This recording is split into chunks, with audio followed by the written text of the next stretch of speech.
Hello বন্ধুরা, cooking চ্যানেলে তোমাদের সবাইকে স্বাগত। হ্যাঁ, আমি চ্যানেলের নামটা চেঞ্জ করেছি ব্যক্তিগত কারণে। যাই হোক, আজকের রেসিপি ছোলা আলুর তরকারি। তো দেখে নেওয়া যাক রেসিপিটা। প্রথমে এখানে আমি নিয়েছি ছোলা। এটা হচ্ছে কালো ছোলা, যেটাকে চানাও বলতে পারো। সেটাকে আমি নুন দিয়ে সেদ্ধ করে রেখেছি। এবার আমি কড়াইতে সর্ষের তেল দিয়ে একটু গরম করে নিচ্ছি। তারপরে দিচ্ছি 2 পিস আলুটাকে এরকম ছোট করে ডুমো ডুমো করে কুচি করে কেটে রেখেছি। এটা ভালো করে ভেজে নিতে হবে যতক্ষণ না গোল্ডেন ব্রাউন হচ্ছে।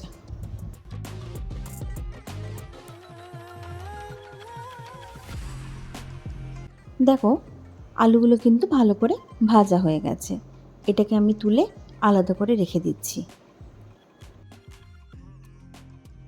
এবার ওই একই কড়াইতে ওই তেলের মধ্যে আমি দিয়ে দিচ্ছি 2 শুকনো লঙ্কা, 2 দারচিনি, 3-4টে মতো মোটামুটি এলাচ, 4-5টা আমি লবঙ্গ দিয়েছি, আর সাথে দিয়েছি 2 তেজপাতা। দিয়ে ওটাকে ভালো করে ফোড়নটাকে ভেজে নিয়ে আমি দেখো এখানে দিয়ে দিয়েছি 2 মতো মাঝারি সাইজের পেঁয়াজ কুচি। এরই মাঝে আমি 2খানা মিডিয়াম সাইজের টমেটোকে ভালো করে পেস্ট করে রেখেছিলাম। পেঁয়াজটাকে কিন্তু ভালো করে ভেজে নিতে হবে। এটা কিন্তু মাঝারি আঁচে ভাজবে, আর একটু গোল্ডেন ব্রাউন হয়ে গেলেই আমাদের ভাজা হয়ে যাবে। এবার আমি এতে দিয়ে দিচ্ছি যে টমেটোটা পেস্ট করে রেখেছিলাম, সেটা দিয়ে আমি কিন্তু একটুখানি নাড়াচাড়া করে নিচ্ছি। এবার আমি 1 চামচ ধনে গুঁড়ো আর 1 চামচ জিরে গুঁড়ো দিয়ে দিচ্ছি। দিয়ে আবার এটাকে ভালো করে একটু নাড়াচাড়া করে নিচ্ছি।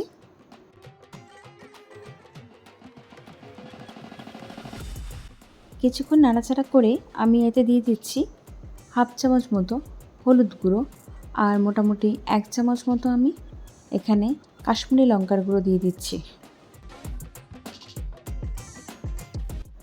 এটা কিছুক্ষণ নাড়াচাড়া করে আমি ভালো করে কষিয়ে নেব।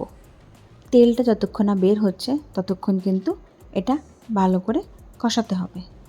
এবার আমি যে চানাটা সেদ্ধ করে রেখেছিলাম সেটা দিয়ে দিচ্ছি। দিয়ে একটু নাড়াচাড়া করে আমি আলু ভাজাটা যেটা ভেজে রেখেছিলাম সেটাও এর মধ্যে দিয়ে ভালো করে একটু নাড়াচাড়া করে নেব।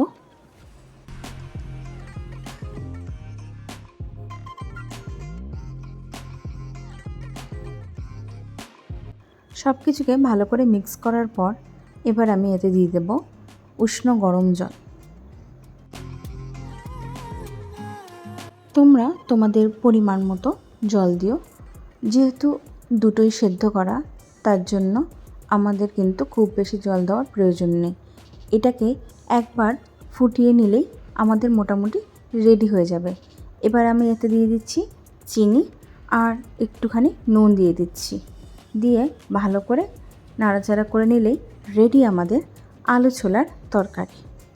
এই রেসিপিগুলো যদি তোমাদের ভালো লেগে থাকে তাহলে অবশ্যই একটা সাবস্ক্রাইব করে দিতে ভুলো না কিন্তু। সাথে অবশ্যই আজকের রেসিপির জন্য একটা লাইক করে দিও, আর কমেন্টে জানিও নতুন কী ধরনের তোমরা রেসিপি দেখতে চাও। নতুন একটা রেসিপি নিয়ে আবার আমি হাজির হয়ে যাব।